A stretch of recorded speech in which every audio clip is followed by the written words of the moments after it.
Just as there's more than one way to do business, there's more than one way to lead. The differences can be stark across cultures. For example, in the U.S., leaders are competition or productivity-oriented. In Norway, leaders are people-oriented. That's just one finding our guest, Bjørn Ekelund, reveals in this episode. At the Innovative Leadership Institute, we help you find your ideal leadership balance wherever you are. Learn more at innovativeleadership.com.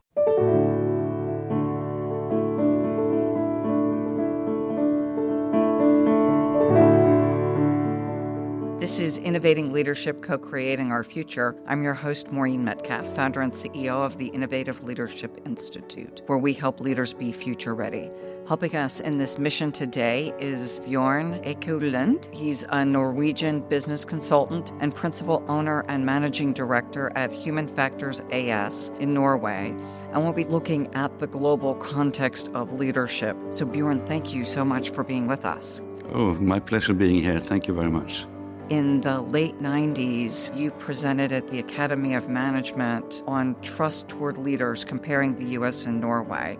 Tell us a little bit about your work in exploring cultural differences, specifically leadership, U.S. and Norway. This started back in 1997. That was a time when I invited a cross-cultural researcher from Canada and U.S. to come to Norway. And she invited me back again to her institution at University of Virginia. At the University of Virginia, I met a lady called Ellen Whitener, who was doing research on trust towards leaders. That was really fascinating for me because I knew that Norway as a society at large is a very high trust society. At the same time, a few years earlier, I have been importing into the Norwegian context a personality assessment called Cattell 16PF version 5. And when we looked upon the norms in Norway, and compared that with norms in US, we realized that the only dimension that was different between US and Norway was the dimension called propensity to trust. The mean of Norwegians ended up in 85 percentile in the US context, which implies that 5 out of 6 Norwegians, they had higher propensity to trust than Americans had. And when I met Ellen Whitener, I said, this must have implications for how people trust leaders, that we have that high degree of propensity to trust. And then she said, let's try it out. Let's do some kind of research. If you gather data in Norway, and I can gather data in the US, let's test your hypothesis. And that we started to do in 1998. And in 1999, I came to Chicago. And for the first time in my life, I was presenting at an academic conference in a US setting, together with her, the results, where we tested out this kind of model for trust towards leaders. It was a fascinating experience I had. My anxiety in the body was extreme, but the results were really fascinating. I was wrong. Ellen Whitener wanted to test, is it propensity to trust as a personality component, or is it the behavior of the leader that really mattered? And she had right. Propensity to trust was not significant, but the leaders or the behavior was a significant predictor of trust towards leaders. And her model from the US context was confirmed fully in the US material, but only partially in the Norwegian data. And that really created a situation where we started to talk about what are the differences here? What are the similarities? The model she was testing, the leadership behavior she was focusing upon was a leader who took care, who was easy to communicate with, who had integrity, but also some kind of consistency in behavior, but also willing to delegate. These were the 5 components. In Norway, we didn't see the same kind of pattern on 2 of these kind of dimensions. One was consistency, and the other was delegation, which has implications for how you understand how a leader should behave in a Norwegian context. The consistency dimension is what I normally say in US. If you are acting the same way, independent of where you are, who you are talking with, then we can trust you. In Norway, we say, well, we would rather like to see a leader behave differently in different kind of contexts. That you talk differently with journalists than you do with the trade union representatives, than you do with the board, than you do with your employees. In cross-cultural context, this is a dimension that is framed in what we call love context, high context, and Norway is a bit more high context oriented, and that was the reason. So that was a cross-cultural example of illustration. What I also found very interesting was the differences on delegation. And in Norwegian context, delegation is not something that the leader in practice do towards those people, to the employees that they think can be delegated some kind of responsibility and accountability. In Norway, delegation is something that is integrated in the organization. It's an institutionalized thing. So the leader doesn't delegate. It is not an issue very often for a Norwegian leader. And that's probably very interesting, because then you see how the organizational structure probably has implications for what kind of leadership behavior that is important in different kind of culture. As I reflect on leaders who I've coached or worked with who weren't terribly effective at delegation, the other lever could be changing the organizational structure or the practices and processes that we build that in so they have less of an opportunity to withhold delegation. And that's also what's in practice happening in Norwegian context, which implies that you have a situation where the employees themselves very often take for granted that they have to take charge. And I will probably talk more about that later, because I think that is, you might say, the employees' attitudes of taking charge is probably one of the elements that is also different between the US and the Norwegian context around it. Yeah. You talk about the study, and what kind of perspectives does it give you in understanding your own country? Why care about cross-cultural leadership? The cross-cultural difference is probably one of the more sticky differences. Cultural values is integrated in your body as a consequence of being brought up in a geographical area. People who come from different kinds of areas, they have different kind of value systems. If you, as a leader, have workers that are recruited from different kind of geographical area, or you work, for example, in sales or supply chain management in your own kind of context, you will meet people from other kind of culture. Not to be aware that there are basic differences that very often is unconsciously integrated in individuals' behavior and value system perspectives. I cannot imagine that that will be good for any given reason. For me, it's one way of being aware that, well, you might not think like me. You have different kind of preferences than me. And how can I get to know your preferences? How can I get to know your value systems in a way that makes it easier for me to talk with you, communicate with you, involve you, respect you, and build a cooperation that make both of us flourish? Not being aware of these kind of cross-cultural differences is a lost opportunity for flourishing, a lost opportunity for communication. That leads us into your diversity icebreaker. And as you're talking about cognitive styles and communication, so not diversity defined by physiological traits, but by thinking. Share a little bit more about that. The concept of diversity icebreaker is the concept that I'm most known for, because it has been used in 80 countries by 500,000 people. And the story behind is quite long. And as you are very correct, the diversity icebreaker is not about race, not about gender. It is about what you call deep-level diversity qualities, which is the same as culture too. Culture is a deep-level phenomenon. It's not a surface diversity issue. And cognitive style is also a deep-level diversity. People are thinking very differently, have different kind of approach for how they treat information, what they prefer to communicate. And my concept of diversity icebreaker is around 3 basic styles, which in leadership theory will often be described as task, people, and change. Gary Uckel was writing about this in the 90s especially. And my concept is mapping individual preferences for a more task orientation, which I call being blue, or more people-orientated, which I call red, or more change-oriented, which I call green. But this kind of 3-dimension didn't evolve in my praxis because I was reading Gary Uckel's work. It evolves in my consultancy practice because I was asked to help 70 engineers who worked with energy conservation to talk with normal people. They could talk with other engineers, but they were not able to reach out to ordinary people. So I gathered customers in focus groups and asked them to come up with good ideas for how an engineer could communicate effectively. And they created a hell of a lot of ideas, and they sorted them for what looked alike and different. In all focus groups, there was 3 different kind of categories for communication. And then we decided to use these 3 categories. And we had to baptize them. So we baptized them red, blue, and green to make it easy. And then it worked very well. We were saving energy for 5 times as much as the whole kind of campaign cost. And I decided to write my MBA dissertation from a non-effective communication to an effective communication using this kind of model. And my MBA was my second master, and it was so elegantly to use my 2 years of experience as a consultancy, putting me into theoretical work in my master thesis. But since this had been working very well, I was asked to do more research. I had to create a questionnaire. The questionnaire was picking elements from all things we knew about personality assessment, MBTI, Big Five, all this kind of thing. But we were identifying the 3 different styles we call red, blue, and green. And it looked like the team role concept. How do you make people in team work together?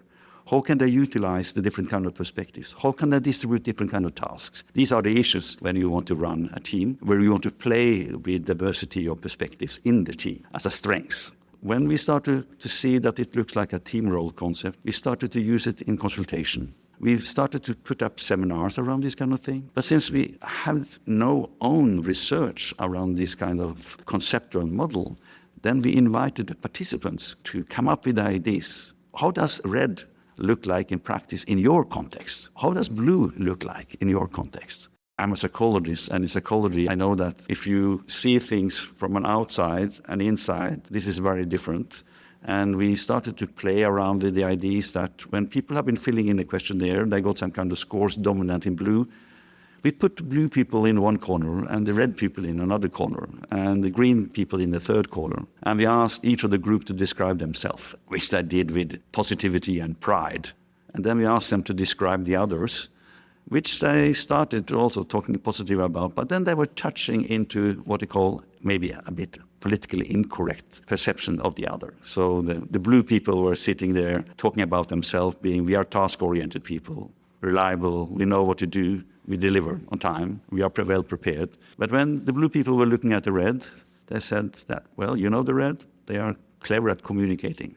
They are the people, but they talk too much, and there's too much emotions going on. And then we had a situation where people were in groups describing themselves from a positive, and when they looked upon the others, there were elements of negativity and politically incorrect. And when they shared this in between the groups, they laughed about their own kind of prejudice in a positive way about themselves, but also about the other, and was a bit ashamed for what they had been doing. But they realized that the other had been doing just the same. And then you get some kind of reconciliation, laughter, where everybody felt, well, everybody understood that we are different. We have different perspectives. It's very easy to have a very positive view of yourself, not that easy to have the same kind of positive view about the others. But if you are able to have a positive view of the other, and the other know that you appreciate this kind of thing, then it's okay to work together. So we basically created a concept of 3 different kind of colors that identify differences in the way of people interacting, but where everybody in the room understood that we need all these 3 colors when we are working together. I was in a conversation recently where our speaker was discussing the importance of gratitude and creating a place where someone feels respected and they get to win. And that getting to win causes different hormones to release and this sense of abundance or flourishing. If I feel respected by you, I'm going to show up and interact in a much more constructive way, which is going to lead us to more constructive outcomes. And you are absolutely right. I normally say that, for example, I'm green. Green is a person that has a love affair for creativity, coming up with a positive idea about the future, everything, always a bit change-oriented. But I know when I'm standing in a green corner and I realize that I need the blue people to really be able to do the work, I need the red people to be able to communicate so everybody are integrated together. In order to have blue and red people to work well with me, I have to acknowledge them, as you say. And if they understand that I acknowledge them, then they would like to be together with me in my cooperation. And then I need to show that I acknowledge them. And if they expect to be acknowledged, then they would like to be a partner with me in the interaction. And this is a reciprocal thing. So if I know that I need you, and you understand that I understand that I need you, then it's okay to working together. And red, blue, and green does not exclude anyone. Everybody has some preference, and for me, for example, I have green as a dominant preference, but red is my number 2, and blue is my number 3. So blue is the one that I really carefully has to ask, shall I ask really for help? Can I learn something of that kind of perspective? Or do I need to systematically work together with others who are differently? So the positive acknowledgement is important for interaction, but it's also for personal growth. It's an acknowledgement that each kind of person feels from the other that make you feel safe, make you feel at ease when you are showing up who you are. It's okay to be blue if you know that the green people appreciate that quality. It's okay to be me if I know and expect the other people to have a positive view upon my qualities. And not, as you mentioned, if I expect you to see all my negative sides, why should I enjoy being together with you? And to build on that, not only is it enjoying, but pulling from the economics and vibrancy constructs, unless I feel safe and appreciated, I'm not going to work to my highest potential. It does seem crucial, and it's not something we do innately. And it's not something in many corporate cultures I've seen. Yeah, I totally agree. I like the word being fully who you are. Sometimes I see that these are words very often used around the concept of psychological safety. At the same time, very often in organization, the contract between the employer and the employees is basically an economic contract for delivering some kind of product, not a contract for being fully who you are. But in my point of view, I think the organizations today, the good organizations today, they are more and more able to give space for individual flourishing based upon who you are, your uniqueness around it. For me, this is one way I think is important in the future, that we have organizations that not only are delivering on economic contract, but also delivering on creating a space for human beings to grow their competence to live a good life, competence to interact with others, that make others people have a good life, and to have a decency and dignity in the work-life context around it. And for me, as a psychologist, it's easy to have some kind of passion for these kind of dimension, because as a psychologist, we are a bit more humanistic oriented than economically oriented. And parts of my concept brings that humanity to people. It makes people aware that even though we are producing shoes, the way we are talking together, the way we are working together has a significant impact for the individual growth and well-being. And the world will be better, in my point of view, if we are able to also take care of that kind of dimensions in the work-life context. I may want good things, but my employment contract, my agreement with my employer or with my board is to deliver X results. And I think the thing that we're really honing in on is it's not just a nice to do. There's an absolute linkage between creating these kinds of conditions where humans thrive in the workplace and the profitability, that those are inextricably linked because employees can show up and do their best work. I totally agree. And you invited me into this kind of communication also because I have been doing some kind of research, especially in the cross-cultural area. One of the differences between Norway and most, you might say, Western European, American, England-oriented organizations are the dimension called task orientation, people orientation. It's in Hofstede's work, he talked about femininity, which is a bit more people orientation. And Norway is a society that is relatively feminine in its orientation. It's very people oriented, while US is a very much performance. In that kind of situation, a bit more competitive oriented, economically oriented in the way it's being organized. So to work with the well-being of individuals in a Norwegian context has been a very dominant character, you might say, for very many reasons. We were talking about delegation earlier today, and when you are delegating to a person, you basically show them, I trust you. You have the freedom to decide how to do this kind of thing. With that kind of freedom, you are free to choose and act and be deciding for yourself how you are going to organize your own kind of work to deliver the product you want. That kind of freedom fulfills many of what we call psychological needs for human beings. When the Scandinavian society, I think both Norway, Denmark and Sweden in the 70s created some kind of laws for involvement that if you're going to do some changes and it has effect on the employees, you have a law that says that you have to involve, listen to them and have them into dialogue in order to craft how it should happen. And that kind of law was based upon idea of psychological needs. What do a person need to live a full life as an employee? And autonomy is part of that.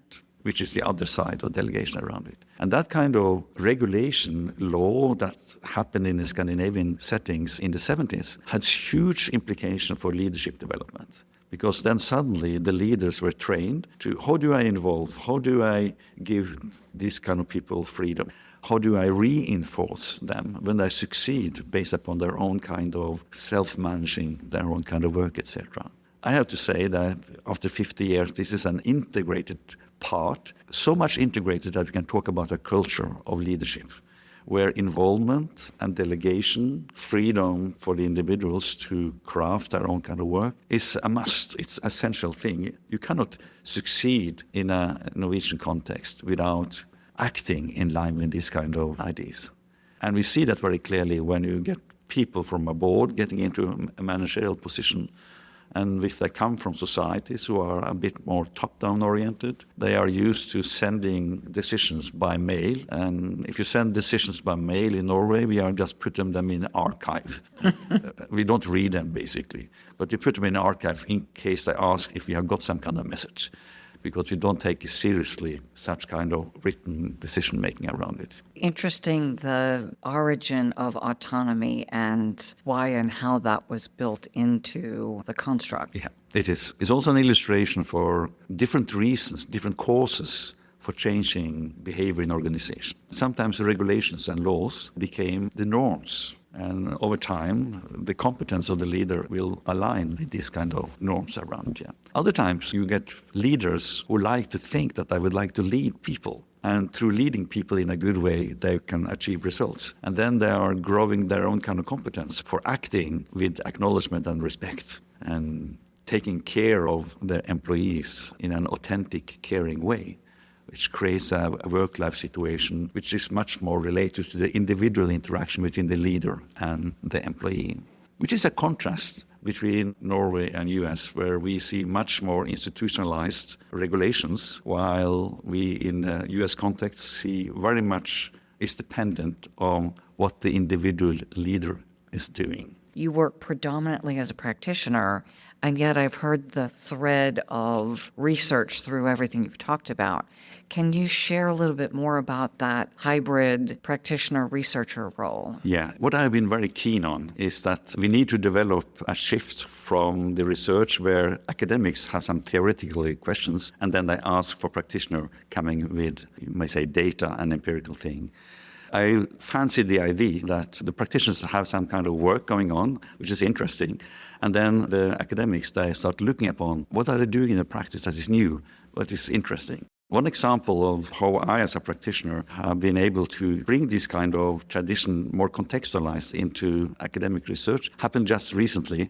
You know, I love to be at conferences, like ILA conference we are here today. But at conferences, I sometimes listen to people present something. And last year, there was a guy from Canada named Rob Elkington. He was presenting his ideas about writing about the African philosophy Ubuntu. And now he wanted to write a casebook on that. And Ubuntu is, in short, I am because you are, because we are, which implies that the humanity of individuals is really evolves through the social interaction. And when he told about this kind of thing, I recognized that back home in Norway, I had an African consultant as a client who was running my diversity icebreaker concept combined with Ubuntu. And I went to Rob and said, well, if you're going to write a casebook on Ubuntu, maybe you should talk with Kwame in Norway. He has been doing that for 2,000 people. Rob was open for that idea. So we created a Zoom meeting. He got to know Kwame, and he said, this is probably the world's largest organizational developmental process with Ubuntu. I need to do research, Rob said. So he got funded research activities, interviewed 25 of the employees and the leaders 2 months ago, and now he starts working on the results. And the results shows up. Followership came up as a very essential component there. And I started talking with Rob. Do you think that followership was an idea that evolved from Norwegian employees? Well, Rob said, well, at least that's the way we understood it. But there's no concept on followership in a Norwegian work-life context, I said. So this is really an external American-oriented perspective on the practice you see in the Norwegian context. In Norway, we talk about employeeship. not followership. And the employeeship is when the individual takes responsibility for his work context, take care of the results for the organization and the colleagues, but also the leader, because they have an idea that they have the responsibility to deliver due to what the organization has promised society to deliver around it. This is an interesting, very interesting research we are doing here. It's a good dialogue between Rob and me involving the practitioner that really stirs this kind of idea. But it also illustrates one of the components that I find interesting in international research, when I realized that followership is an extremely essential part of all kind of leadership thinking for the time being in the US context. And when I get home to Norway, no one has heard about followership. It really made me trigger to try to write something what's happening in the Norwegian context. Employeeship is one of those kind of cultural, you might say, feeling of accountability that each kind of employer have, that is contextualized in the culture with delegation, in the culture with trust. And I started to say, I need to publish something on that. And then accidentally, Vernon Press visited one of my presentations in Brighton for a conference there, and they asked me whether I could write a book based upon what I presented. And I said, I can write a book about Norway. I said, at last, I can write a book about Norway. What are we doing in Norway? Who don't have followership but employeeship, who have a society with high trust, who have women on boards, who have been taking the lead on some of these elements on the women around it, who have a society where individuals probably flourish more in a normal context than you find in very many performance-oriented society. So I asked Vernon Press, do you mind me editing a book called Look to Norway? Storytelling about interesting leadership practices, organizational practices that we in Norway think is important to tell because we think that the international audience would appreciate it. And since I've been going back and forth to the US 25 times, and I've been visiting most European countries, I thought I could have the idea of trying to be an editor for people in Norway who could write about what I thought could be good stories, good examples, good understanding on servant leadership, on employeeship, involvement, flourishing of people, humanistic perspective in organization, etc. So for the time being, I have 6 months' time where I invite everyone in Norway to come to me, suggest chapters, and then we will have a public dialogue around what kind of chapters is valuable to be presented here. Do we have some kind of chapters worth telling? Do we think that there will be people outside Norway who want to read? Well, Norway and Norwegians are looked upon being a very humble people, humble society, who doesn't stand up and brag about themselves. We do not talk that very much, etc. So it'll be nice to write a book where we talk loud about what we are doing.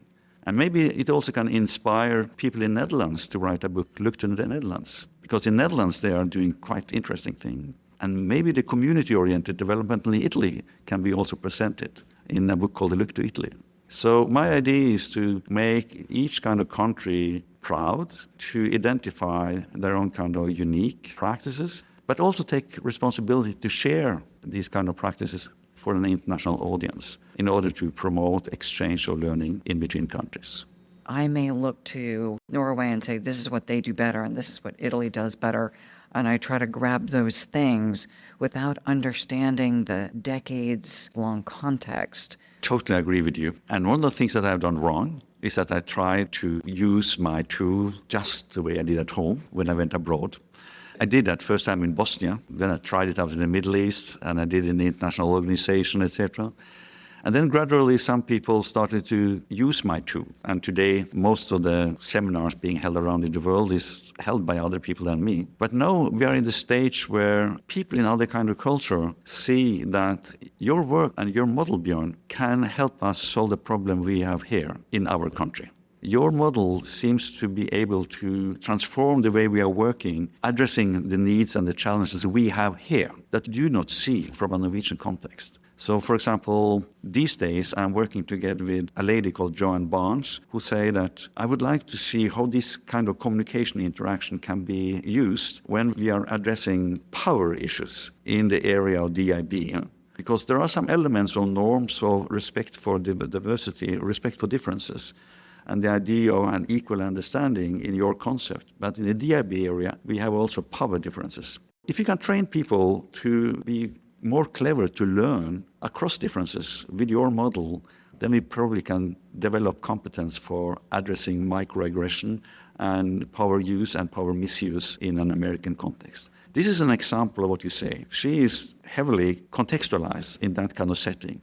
And then she asks, how can I use your model in my set? And that is probably the only way that a concept can flourish, not by copying what we have done in Norway, but being an element in the growth or change in the different kind of contexts around it. Thank you. How would our listeners find more about you and your work? They can go into the homepage called diversityicebreaker.com, and then they will see what is written there.